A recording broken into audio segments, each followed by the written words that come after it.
That's my impression of Bessie, the self Amphibia. When she's ready to plant somewhere, that's the sound she makes. Sam.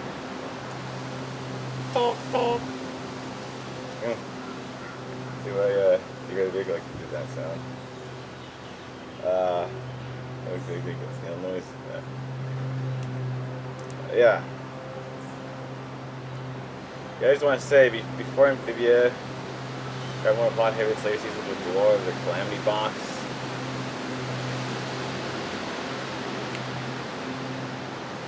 I have to say that, like, before Anne and Sasha had to deal with all this Darcy stuff, you know, the just turning Marcy evil.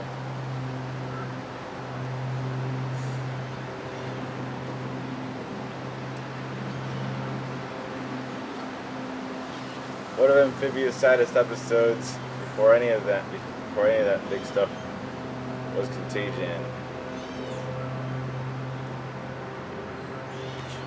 Without a doubt, Contagion is one of Amphibia's saddest episodes, especially with the hindsight of when you have the hindsight of after the rain and the core and the king. Spoiler alert for these two episodes, if you haven't seen them yet. Pause this video now and go watch those episodes online somewhere. If you have already watched After the Rain and the Core of the King, then you can continue watching this video.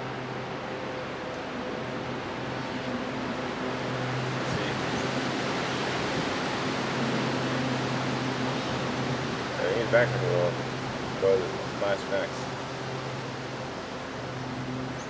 Turn Contagion in reverse order when the jump switch are made. Get to it, main subject, Contagion. Or Contagion is sat on a deeper level.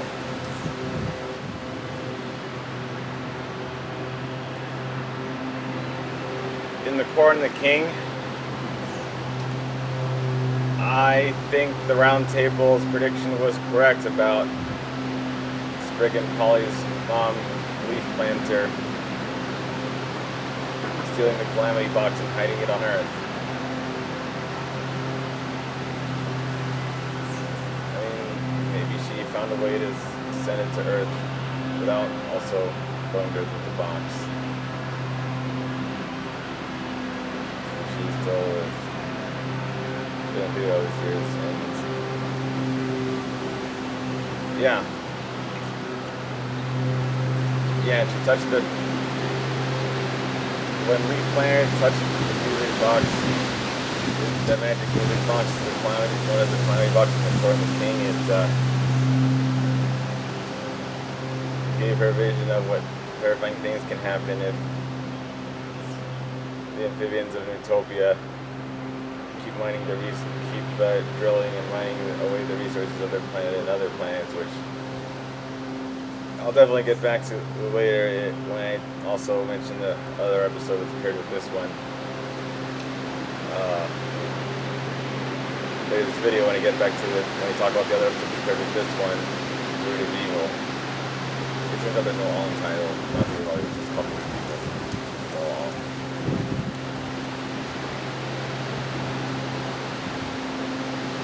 Yeah, so after Leaf Planter saw what destruction the Calamity Box would cause,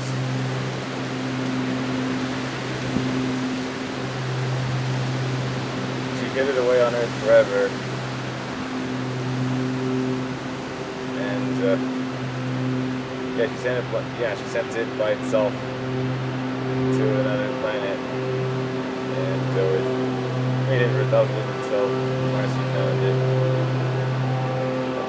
Colors.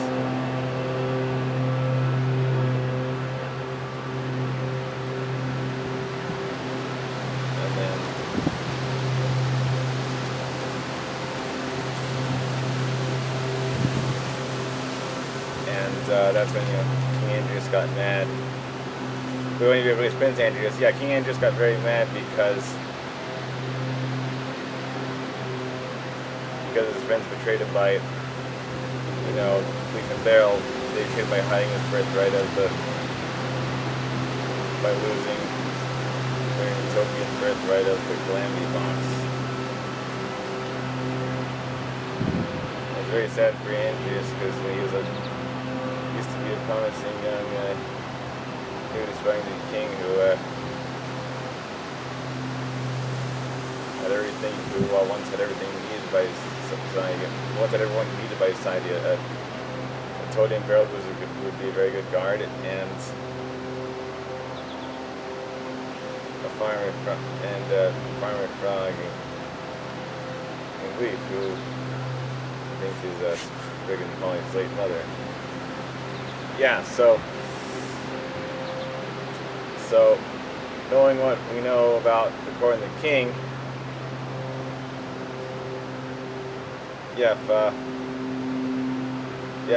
Pop knew. Yeah, I think if Pop knew that Leaf did that, maybe that's why he buried the Calamity Box in Anne vs. Wild, and why he lied about his contacts in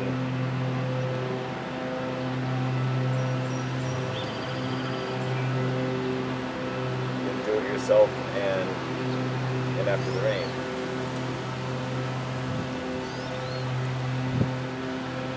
When Anne found out that Hop buried the box and then lost it before he tried to unbury it in After the Rain, Hop explained that he was worried about the trouble that it could cause again because a monstrous bird killed Spig and Polly's parents long ago. He devoured them up, which Spig was, we got an idea of how sad Spig was about this at the end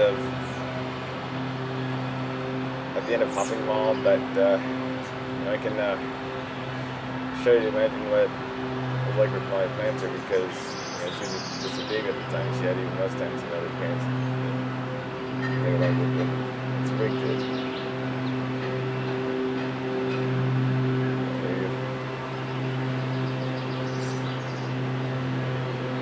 With Hop having such a tragic backstory of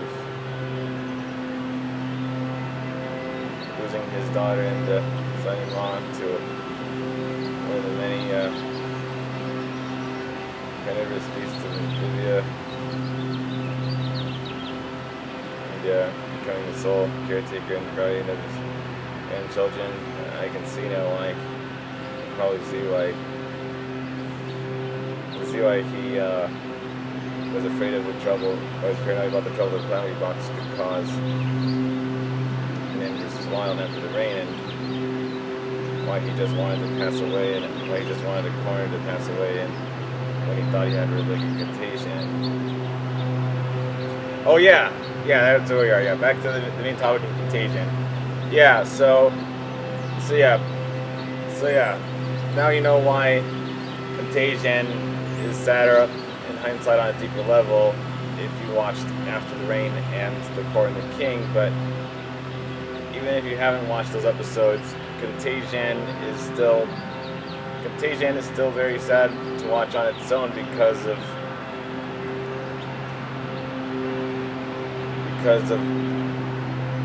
all the survivor's guilt that Anne Boonchoy would have had.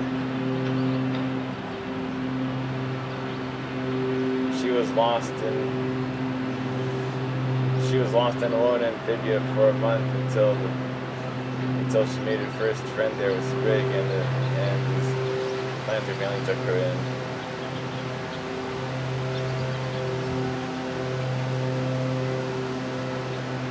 After he learned that she wasn't such a big violent beast after all, which really disappointed Polly Plantar.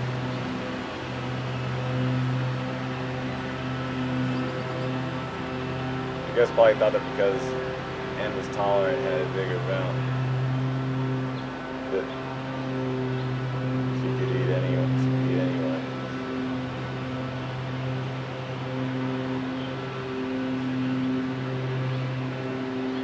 Yeah, Contagion is very sad because. Yeah, Contagion is very sad because Anne Boone Choi pretended to be sick to get out of doing the chores with the planters in the rain, but then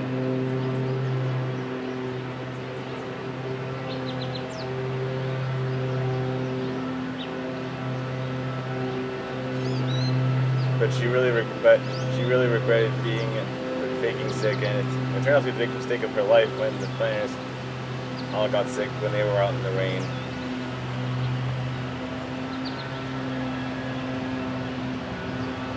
And while it may have seemed like they were, and the way they were swimming around, it made it seem like they were also taking sick to get back at Boone Choi.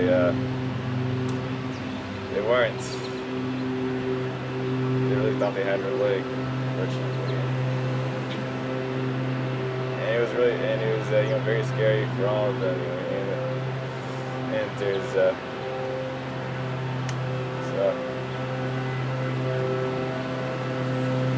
Top up was the only thing right, but on their way to the mineral pond, Polly got it, and then Polly turned red, and then Sprig also turned red. I mean, I always thought Sprig looked reddish before, but he was actually pink. Should have actually be more pink than red. Either way, notice that it's funny how, unlike Froggy from the Froggy books, because Sprig is pink, because pink is Sprig's default color, he always looks more red in the face than green.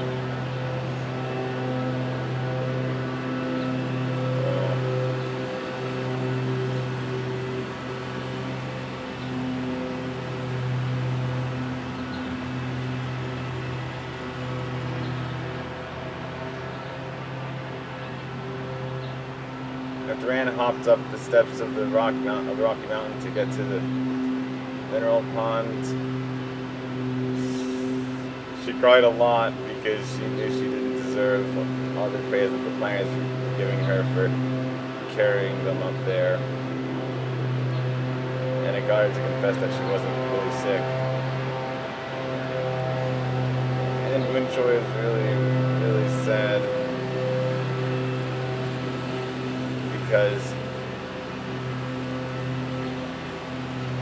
Because the mineral pond didn't cure their redness, and Anne Boone Choi confessed that she wasn't really sick.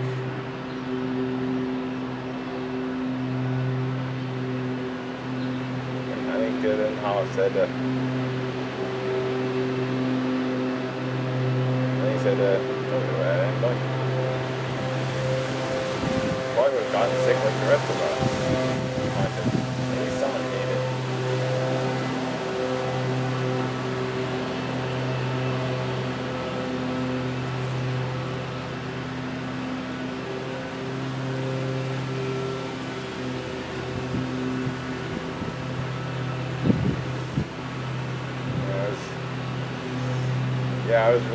I was crying with Dana too, because frogs really big belly up, ready to die. Red leg disease. And I know also, I can imagine how sad Anne Boone Choi would feel, and and by extension all the kids watching Amphibia would feel if the planters all died in the 8th episode. Because they were the first frogs in Amphibia to accept Anne Boone Choi for who she is, and they allowed her to limit them until she finds a way back to her own home on Earth. And if they all died from Red Lake, then Anne would be all alone again. very sad ending for her. They all died from red leg. Fortunately, it turned out that the planners didn't have red leg after all, because they were actually red because they actually got red from the mushroom that Anne put in there. They actually got red from the mushroom that Anne put in her broccoli kale soup. That was pretty sad. That's like, we're just almost sick. And Anne is happy. This time he's happy instead of sad. And he hugs all the plants and says, "You're gonna."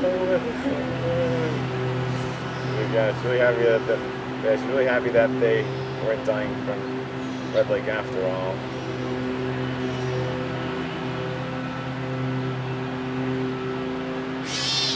But if they did have red leg, then yeah, I could tell. But if they did get red leg, then I could tell Aunt Boonchoy definitely would have had survivor's guilt from not doing it, from not working with them out in the rain, and also getting sick of that red leg. Yeah, it was just the 8th episode of Amphibia, so yeah, it was really sad the first time watching it, because I knew that would be really terrible if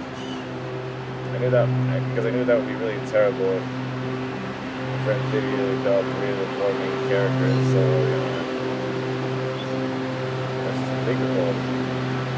This is especially because it's a lot more serious than your average Last Day to Live episode, like Dying for Fire from SpongeBob, or the end of Muscle Man from regular show, or Marissa Peach from Penguins from Madagascar. Not sure if anyone remembers that show, but yeah, it's a series of Nickelodeon that was a spin-off of the Madagascar films, but it's set in alternate continuity from the film storylines.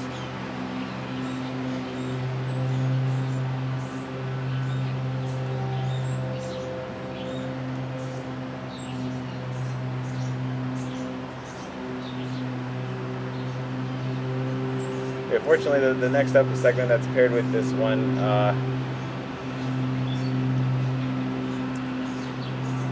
Family Shrub was a lot more lighthearted. It's Anne, Sprig, and Polly are bored with they thought the Plantar family history was so boring until they discover a secret tunnel passageway beneath the Plantar household. All the challenges by doing the things that the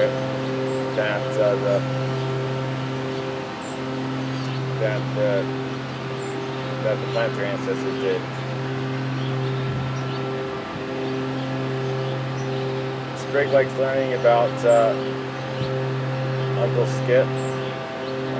Polly took a liking to Pollyanna and said she wasn't just a turnip farmer. She was a turned-up warrior, and Boonchoy learned that just like Emma the Newt, she could become an honorary member of the Plantar family. She forms a strong family like bonds with them, and the best part is Anne totally proved Hop Pop wrong about how about Tetris wanting her ring, because that her Tetris skills actually helped her open the door. Emma the Newt, I noticed, looking at Emma the Newt again in that picture, Emma reminds me a lot of Belle the Bellhop. Maybe somewhere along down the family line, maybe Emma or one of her descendants moved to Utopia. Maybe that's her, or maybe even probably maybe Bella herself decided to move to Utopia for the Utopia University, but then she has to like work on stuff. But yeah, actually that actually, but you know, actually I think it's kind of nice to hear that right form that Emma from Family Shrub could be related to Bella, the bellhop that you saw in Plantars.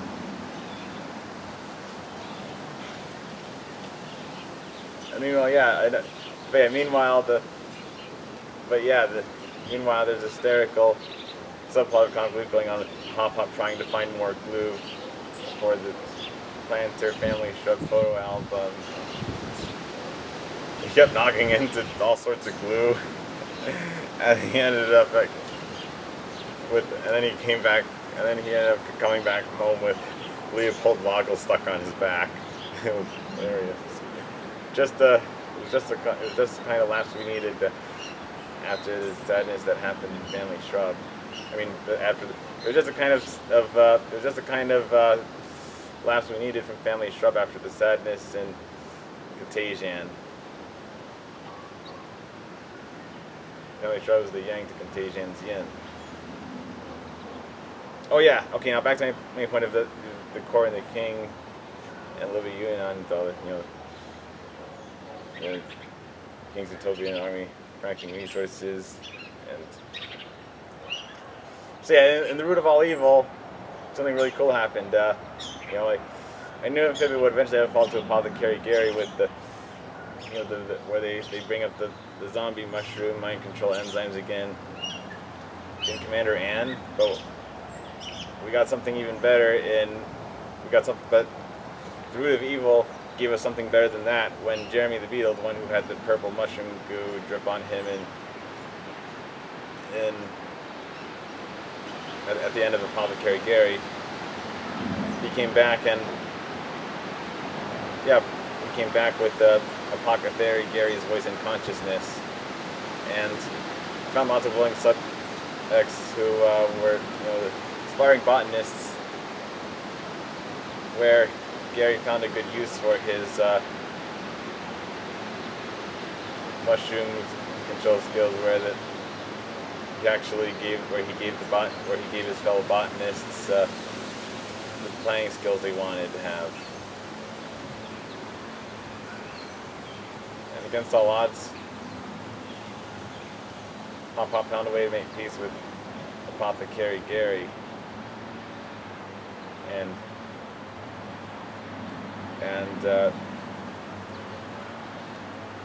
got Apothecary Gary's team of botanists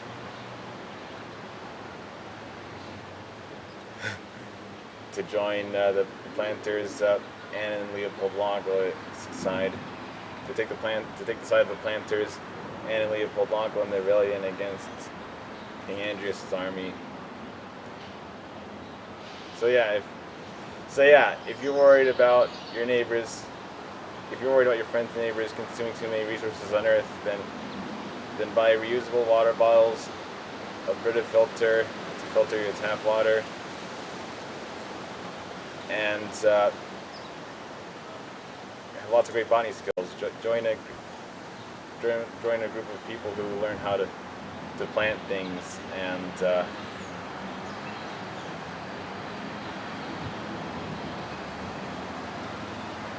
take social policy action against the planet's biggest polluters. Because individual action alone won't change anything. It takes the action of social policies to make an even bigger difference in reducing carbon emissions. So that, of course, and subscribing to the search engines of Ocean Hero and Ecosia. Okay, now that I talk about Contagion, Family Shrub, the root of evil and the core and the king is done, I'd like to say, I think it's really great that Amphibia has now come full circle on, having all three of the primary Amphibia actors. Having all three of the primary Gravity Falls actors voice a character in Amphibia for one episode. They had Alex Hirsch and Wax Museum voicing these red and blue frogs who looked and sounded like Uncle Stan and Seuss.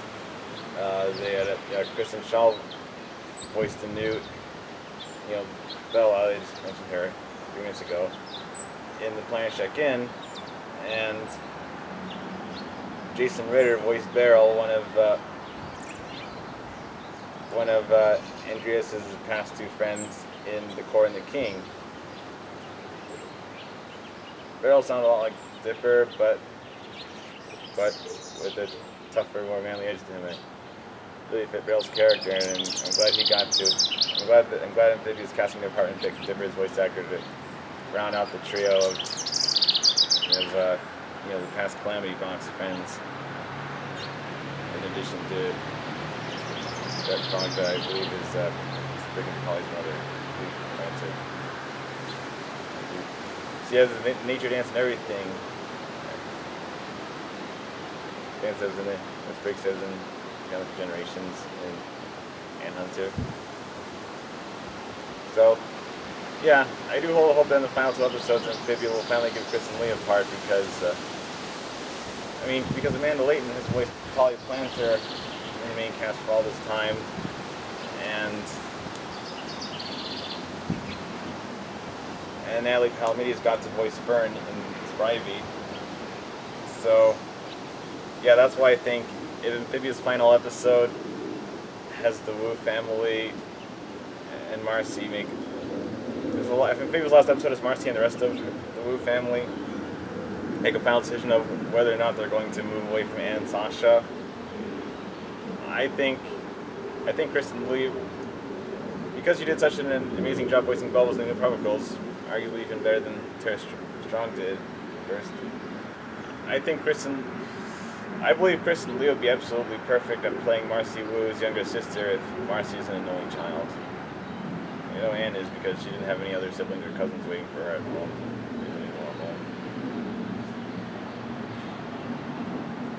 And hey, did you know that Joe Sparrow, that big sparrow that Marcy flies around, on which Marcy flies around Amphibia, is actually named after the lead character designer of Amphibia? Yeah, I think it's kind of funny how I think it's really cute that Amphibia's lead character designer has an animal for a last name, and he decided to. So it's like he decided to name a character after himself and draw a character who was his last name because he knew that would be funny if Marcy used his name in the show. Contagion for all of its serious moments.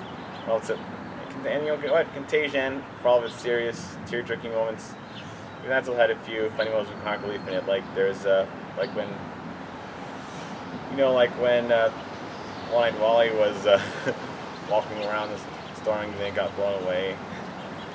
Or when Anne Boontroy dressed herself up in Sprig's pilot hat and suit and then hopped around, pretending to be a frog.